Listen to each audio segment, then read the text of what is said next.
Hello everyone, I Ramya Ranjan welcomes you all to my YouTube channel.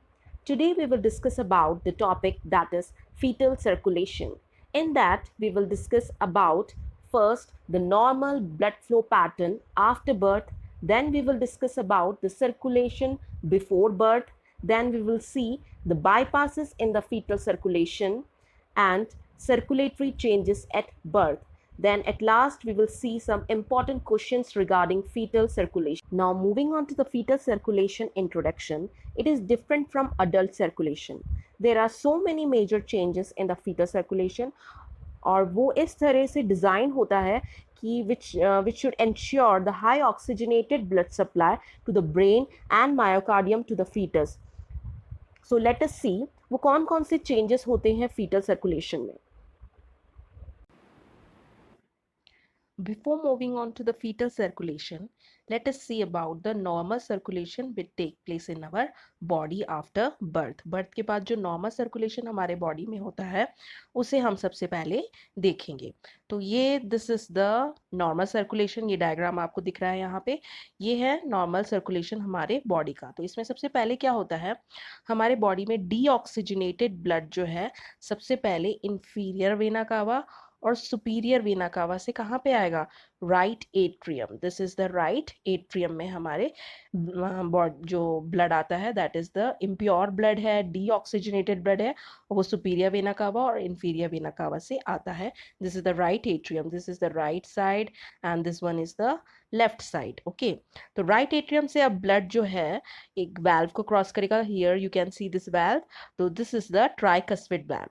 Tricuspid valve को cross करते हुए जो blood है impure blood वो कहाँ पे आ जाएगा, दिस राइट वेंट्रिकल्स में आ जाएगा. ठीक है, राइट वेंट्रिकल से वो ब्लड अब यहाँ पे आप देख सकते हैं कहाँ जाएगा, पल्मोनरी वाल्व को क्रॉस करते हुए कहाँ पे जाएगा, पल्मोनरी आर्टरीज में चला जाएगा. Here is one pulmonary artery. वो पल्मोनरी आर्टरी जो है फिर डिवाइड हो जाता है राइट और लेफ्ट पल्मोनरी आर्टरी में, और वो ब्लड लेके कहाँ जाएगा, लंग्स के अंदर. This is the lungs. ठीक है, राइट और लेफ्ट पल्मोनरी आर्टरी जो है वो डीऑक्सीजनेटेड ब्लड लेके लंग्स में चला गया. अब लंग्स में जो ब्लड है वो क्या हो जाएगा, ऑक्सीजनेटेड हो जाएगा. ठीक है, ऑक्सीजनेटेड होने के बाद में वो प्योर ब्लड जो है, this is the pulmonary vein. Pulmonary vein के थ्रू, यानी जो लंग्स से पल्मोनरी वेन के थ्रू ऑक्सीजनेटेड ब्लड कहाँ पे आएगा, लेफ्ट एट्रियम में आ जाएगा. ठीक है, from the left atrium it will cross this valve that is the mitral valve. Mitral valve को क्रॉस करते हुए कहाँ पे आ जाएगा, लेफ्ट वेंट्रिकल्स में ऑक्सीजनेटेड ब्लड आ जाएगा. Okay, now from this left ventricle the blood will cross this valve. This is the aortic valve. Aortic valve को cross करते हुए ब्लड कहाँ पे जाएगा, ऑफ कोर्स सी बात है, आयोटा में जाएगा. ठीक है, this is the ascending iota, ऊपर की तरफ जा रहा है. This is the arch of iota, एक आर्च बना रहा है, और आर्च ऑफ आयोटा से ब्लड कहाँ पे चला गया, प्योर ब्लड डिसेंडिंग आयोटा में. ठीक है, डिसेंडिंग आयोटा से ये हमारे पूरे बॉडी में ब्लड सप्लाई, जो प्योर ब्लड है वो प्रोवाइड करता है बॉडी के हर सेल और टिश्यू ऑर्गन सबको प्योर ब्लड जो है ब्लड सप्लाई होता है. और अगेन इम्प्योर ब्लड जो है वो वापस कहाँ से जाएगा, इंफीरियर वेना कावा और सुपीरियर वेना कावा से वापस से राइट एट्रियम में चला जाता है. तो ये जो सर्कल है पूरा कंप्लीट इसी तरीके से चलता रहता है. So this is all about the normal circulation which take place in our body. Now let us take a view on fetal circulation. Fetal circulation, before moving on to the fetal circulation, let us discuss about what is the difference between the fetal circulation and adult circulation or circulation after birth. ठीक है, तो क्या difference होता है fetal circulation में और circulation after birth, उनमें क्या डिफरेंस होता है. हमने अभी थोड़ी देर पहले देखा था सर्कुलेशन आफ्टर बर्थ. उसमें क्या हो रहा था, हार्ट के जो राइट साइड में यानी राइट एट्रियम और राइट वेंट्रिकल्स में क्या हो रहा है, इम्प्योर ब्लड आ रहा है, और वो प्योर होने के लिए कहाँ पे जाएगा, लंग्स में जाएगा. ठीक है, लंग्स से वो प्योर होके हार्ट के लेफ्ट साइड में आता है, लेफ्ट एट्रियम और लेफ्ट वेंट्रिकल से फिर वो आयोटा में जाएगा, और आयोटा से पूरे हमारे बॉडी में सप्लाई होता है प्योर ब्लड का. लेकिन in case of fetal circulation इसमें क्या होगा, फीटस का जो लंग है वो इमेच्योर होता है. ठीक है, वो बाहर आने के बाद यानी आफ्टर बर्थ ही वो ब्रीथिंग का काम, पल्मोनरी सर्कुलेशन जो है अगेन, और ब्रीथिंग प्रोसेस जो है वो बाहर आने आफ्टर बर्थ ही स्टार्ट होता है, यानी ऑक्सीजनेशन का काम तो जो है वो लंग्स करेगा नहीं। तो फिर बेबी की बॉडी में ऑक्सीजन आएगा कहाँ से, दैट इज द क्वेश्चन।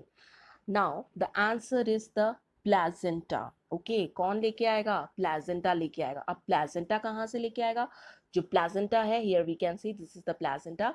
प्लाजेंटा जो होता है वो यूट्रस से अटैच होता है, यूटेराइन वॉल से अटैच्ड होता है।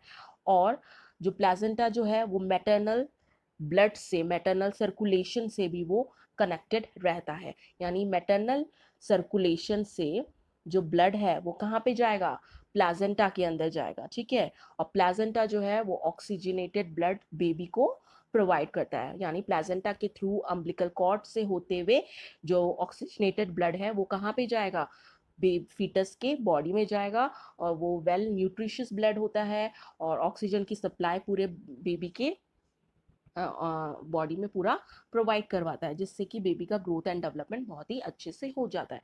So here we can say that the placenta is the life line for the fetus, क्योंकि वो ऑक्सीजनेटेड ब्लड मदर से फीटस को प्रोवाइड करता है through the umbilical cord. Okay, now talking about this umbilical cord, here it is the umbilical cord, we can see here, यहाँ पे umbilical cord में 2 arteries होता है और 1 वेन।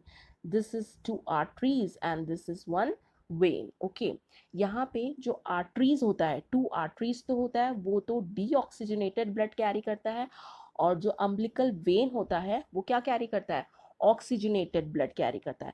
यानी प्लाजेंटा से जो ऑक्सीजन है वो कहाँ, किसके थ्रू होके जाएगा, अम्बिलिकल वेन के थ्रू होके बेबी के बॉडी में जाएगा।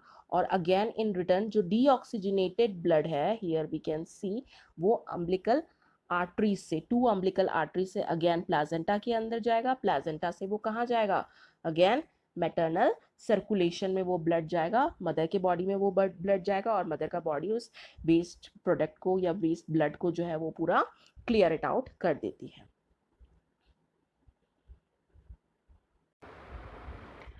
Now moving on to the circulation, as we have discussed previously कि प्लाजेंटा, मैटरनल सर्कुलेशन से प्लाजेंटा को ऑक्सीजनेटेड ब्लड मिलता है, फिर प्लाजेंटा से जो है वो ऑक्सीजनेटेड ब्लड अम्बिलिकल कॉर्ड के, अम्बिलिकल वेन के थ्रू कहाँ पे जाएगा, फीटस के लिवर में जाएगा सबसे पहले। ओके, यानी फीटस के लिवर को 80% ऑक्सीजन सैचुरेशन वाला ब्लड मिलता है सबसे पहले।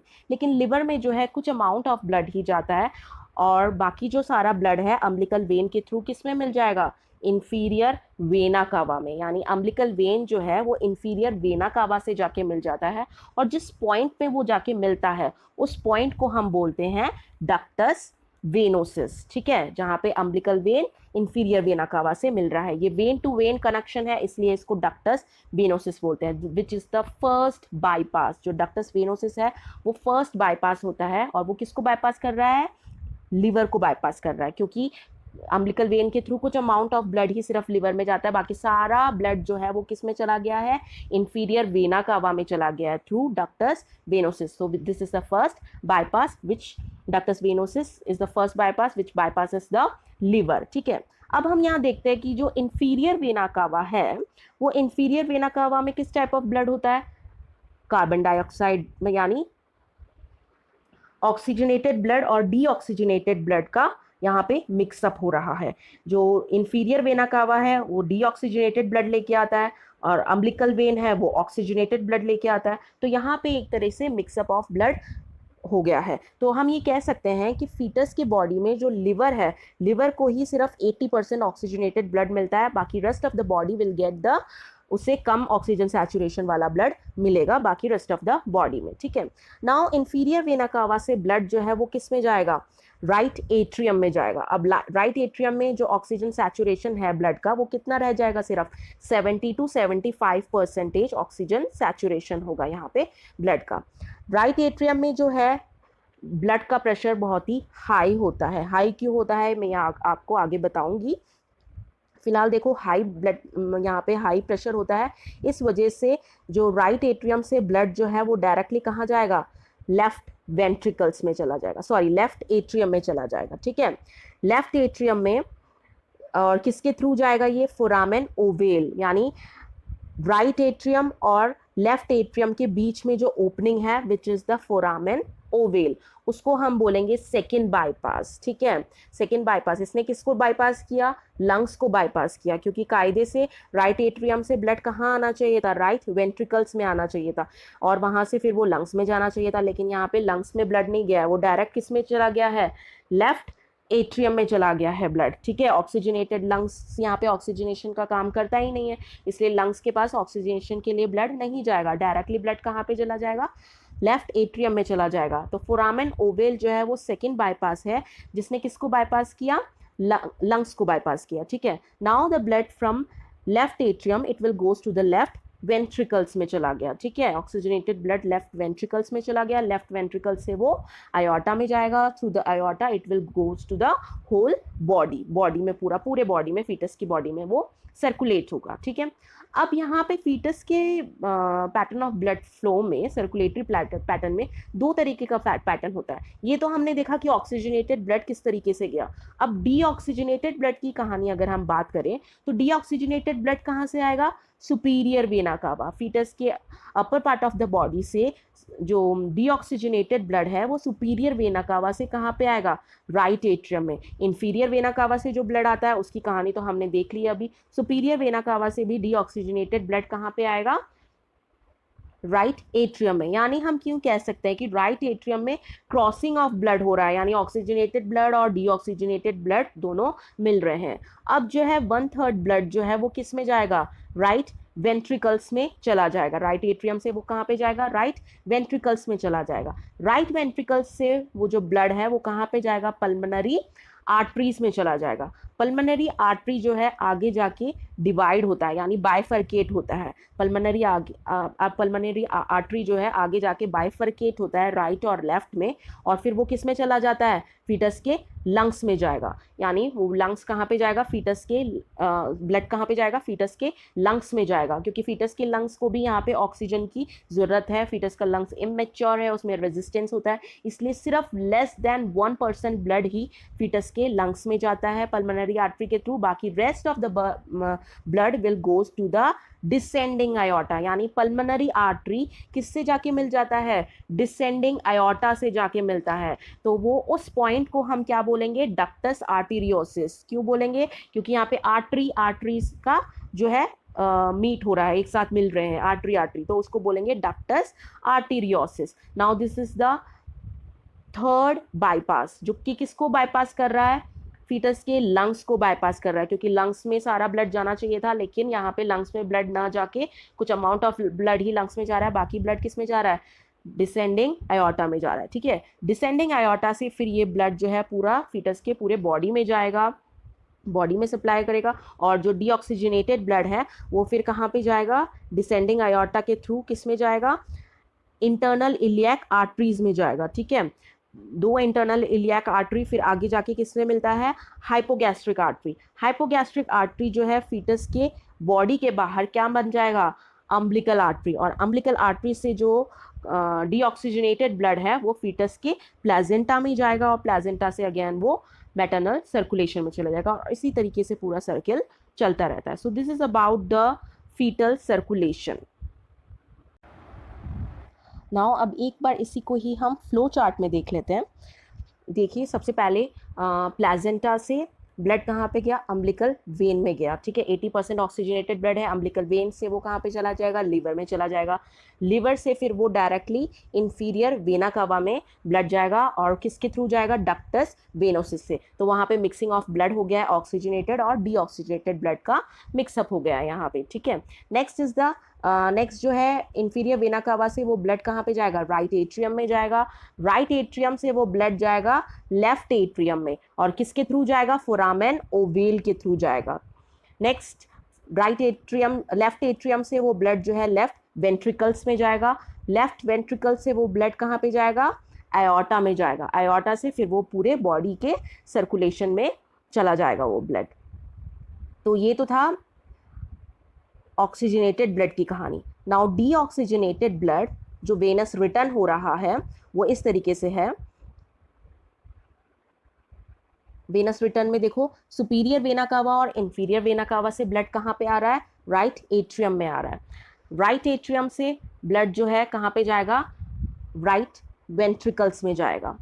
राइट वेंट्रिकल से वो ब्लड जाएगा पल्मोनरी आर्टरीज में जाएगा, पल्मोनरी आर्टरी से ब्लड जाएगा लंग्स में। लेस देन 1% ही ब्लड जो है वो लंग्स में जाता है क्योंकि उसमें रेजिस्टेंस है। मैंने आपको बताया था राइट एट्रियम में जो है प्रेशर बहुत ही ज़्यादा होता है। क्यों ज़्यादा होता है, क्योंकि राइट एट्रियम से कायदे से ब्लड को लंग्स में जाना चाहिए, क्योंकि लंग्स में रेजिस्टेंस है तो और ब्लड जो है लंग्स में नहीं जाता, तो इस वजह से राइट एट्रियम में प्रेशर बहुत ज़्यादा है। इस वजह से ब्लड डायरेक्टली फोरामेन ओवल के थ्रू लेफ्ट वेंट्रिकल्स में चला गया था। तो यही रीज़न है कि राइट एट्रियम में जो है प्रेशर बहुत ही ज़्यादा होता है। तो यहाँ पे हम देखते हैं नेक्स्ट, लंग्स में कुछ अमाउंट ऑफ ब्लड जाता है, वो सिर्फ 1% ब्लड ही जाता है और rest of the blood will goes to the aorta. Aorta में ब्लड चला जाएगा, थ्रू किसके थ्रू जाएगा, डक्टस आर्टीरियोसिस के थ्रू चला जाएगा।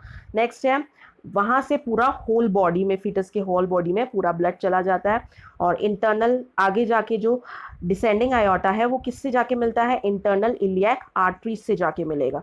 Internal iliac artery again will meet to the hypogastric artery और हाइपोगैस्ट्रिक आर्टरी जो है आगे जाके फीटस के बॉडी के बाहर क्या मिल जाता है, बन जाता है अम्बिलिकल आर्टरी बन जाता है और अम्बिलिकल आर्टरी से पूरा ब्लड जो है वो कहाँ जाएगा, प्लेजेंटा में चला जाएगा टू द, और प्लेजेंटा से मदर के बॉडी में चला जाएगा। नेक्स्ट जो है, हम अगर इंपॉर्टेंट क्वेश्चंस के बारे में अगर बात करें तो जो बाईपास के बारे में बहुत बार क्वेश्चंस आता है एग्जाम्स में कि फर्स्ट बाईपास, सेकंड बाईपास या थर्ड बाईपास कौन सा है। तो अभी मैंने आपको जैसे कि समझाया, तो फर्स्ट बाईपास कौन सा था, डक्टस वेनोसिस। ओके, तो डक्टस वेनोसिस जो है वो क्या करता है, विच बाईपासिस द लिवर, वो किसको बाईपास करता है, लिवर को बाईपास करता है और ब्लड कहाँ पे एंटर हो जाता है, इंफीरियर वेना कावा में। So ductus venosus is the first bypass जो वेन टू वेन कनेक्शन है, अम्बिलिकल वेन और इंफीरियर वेना कावा के बीच का कनेक्शन होता है। This is the ductus venosus. So next is the second bypass which is the foramen ovale. Foramen ovale जो होता है वो सेकंड बाईपास होता है, मैंने आपको बताया था।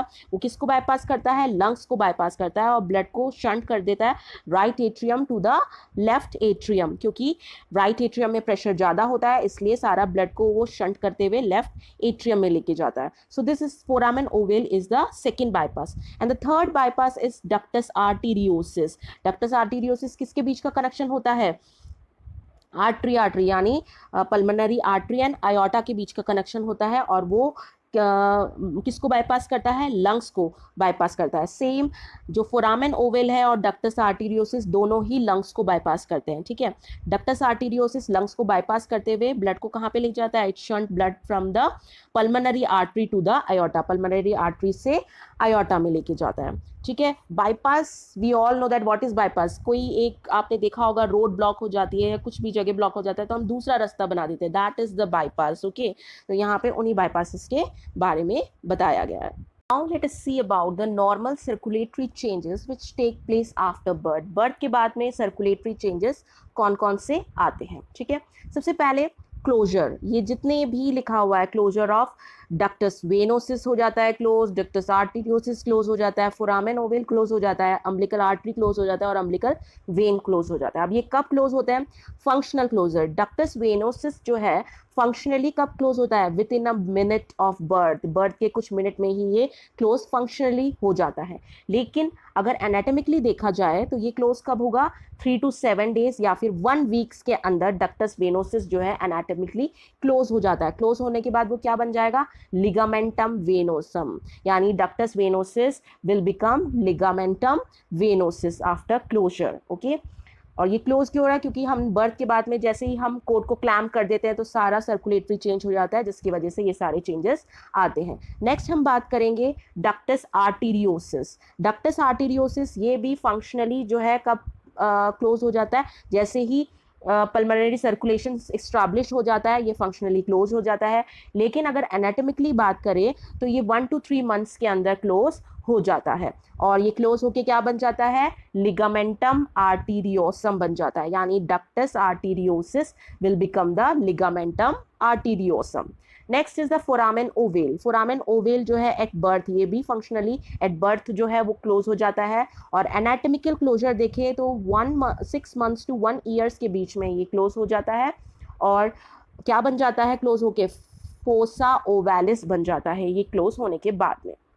यहाँ हम देख सकते हैं कि इनका क्लोजर का हम देखेंगे तो 1:1:1 का रेशियो बन रहा है। कैसे बन रहा है? डक्टस वेनोसिस 1 वीक्स में क्लोज हो जाता है, डक्टस आर्टेरियोसिस 1 मंथ में क्लोज हो जाता है, और फोरामेन ओवेल 1 ईयर में क्लोज हो जाना चाहिए। तो 1:1:1 के रेशियो में आप इसको याद कर सकते हैं, ठीक है। और क्या ये चीज़ें क्या बन रही है ये भी आपको याद होना चाहिए। Next is the umbilical artery. Umbilical artery ये भी फंक्शनली तो आफ्टर बर्थ जो है वो क्लोज हो जाता है, और एनाटोमिकली 2 to 3 मंथ्स में क्लोज हो जाता है। और ये क्लोज होने के बाद क्या बनता है? लिगामेंट, अम्बिलिकल लिगामेंट बन जाता है, ठीक है। Next is the umbilical when के बारे में अगर हम बात करें तो अम्बिलिकल वेन जो है वो थोड़ा देर बाद जो है क्लोज होता है फंक्शनली। क्यों? क्योंकि आफ्टर बर्थ जो है हम अम्बिलिकल कॉर्ड को कुछ देर बाद ही क्लैम्प करते हैं, ताकि which will facilitate 80 to 100 ml of blood जो है बेबी की तरफ चला जाए। इस वजह से उसको हम थोड़े देर बाद 1 to 2 मिनट्स बाद ही उसको क्लैम्प किया जाता है। तो इस वजह से वो फंक्शनली थोड़ी देर बाद वो क्लोज होता है। एनाटॉमिकली सेम 2 to 3 मंथ्स में वो क्लोज हो जाता है, और वो क्लोज होके क्या बन जाएगा? Ligamentum terrace. तो हम यहाँ पे बता सकते हैं डक्टस वेनोसिस जो है वो लिगामेंटम वेनोसम बन जाता है, और डक्टस आर्टीरियोसिस जो है लिगामेंटम आर्टीरियोसम बन जाता है, फोरामेन ओवेल जो है फोसा ओवेलिस बन जाता है, अम्बिलिकल आर्टरी जो है अम्बिलिकल लिगामेंट बन जाता है, और अम्बिलिकल वेन जो है लिगामेंटम टेरेस बन जाता है after circulation, after normal circulation after birth. Now let us see the points to be remembered. जो पॉइंट्स हमारे दिमाग में सेट करके रखने हैं वो कौन से हैं? सबसे पहले हम देखेंगे न्यूबॉर्न का ब्लड का वॉल्यूम। न्यूबॉर्न ब्लड वॉल्यूम अगर हम देखेंगे तो वो 2 में डिवाइड है, एक फुल टर्म है और एक प्री टर्म है। अगर फुल टर्म बेबी होगा तो उसमें कितना ब्लड होगा? 80 ml पर kg के हिसाब से उसमें ब्लड होगा। यानी अगर फुल टर्म बेबी होगा तो यानी 2 kg का अगर बेबी है तो उसका ब्लड कितना होगा? 160 ml ऑफ ब्लड उसमें होगा, ठीक है। नेक्स्ट जो है प्री टर्म के बारे में अगर बात करें तो प्री टर्म बेबी जिसका वेट जो है 2 kg से कम है तो उसमें कितना ब्लड होगा? 100 ml पर kg के हिसाब से उसमें ब्लड होगा, okay. Now the next question is does the maternal blood and the fetal blood mix? अभी हमने सर्कुलेशन देखा, क्या मैटरनल ब्लड और फीटल ब्लड मिक्स होता है? The answer is no. क्यों नहीं होता? मैटरनल और फीटल ब्लड जो है वो मिक्स नहीं होता। आंसर क्या है यहाँ पे? नो। और वो क्यों मिक्स नहीं होता? प्लेजेंटा की वजह से, ठीक है। Here the placenta act as a exchange surface. यहाँ पे प्लेजेंटा सिर्फ एक एक्सचेंज सरफेस के रूप में काम करता है, वो मैटरनल और फीटल ब्लड को मिक्स नहीं करता है, वो सिर्फ एक्सचेंज सरफेस के रूप में काम करता है। और क्या होता है? मदर के बॉडी से न्यूट्रिएंट्स और ऑक्सीजन डिफ्यूजन के थ्रू जो है वो प्लेजेंटा में जाता है। ब्लड नहीं जाता है मदर के बॉडी से, ऑक्सीजन और न्यूट्रिएंट्स ही जाते हैं प्लेजेंटा में। ब्लड किसका होता है? फीटस का ही ब्लड होता है। प्लेजेंटा से जो है फीटस का ब्लड जो है मैटरनल सर्कुलेशन से ऑक्सीजन एंड न्यूट्रिएंट्स लेगा। किसके थ्रू लेगा? डिफ्यूजन के थ्रू लेगा, ठीक है। उसके बाद क्या होता है? वो ब्लड, वो ऑक्सीजनेटेड ब्लड और न्यूट्रिशियस जो ब्लड है, न्यूट्रिएंट्स कंटेनिंग ब्लड जो है वो फिर फीटस के पूरे बॉडी में सर्कुलेट होता है। अगर if mother and fetal blood mixed, अगर मदर और फीटल का ब्लड जो है वो मिक्स हो जाएगा तो it will be deadly for both of them, वो दोनों के लिए ही डेडली होगा। और इन केस अगर दोनों का ब्लड ग्रुप डिफरेंट है तो उस केस में दोनों की ही डेथ हो सकती है। तो this is a very very important question. So guys, thank you for watching my video. This is all about the fetal circulation. Please like, comment, share and subscribe my video. Thank you so much.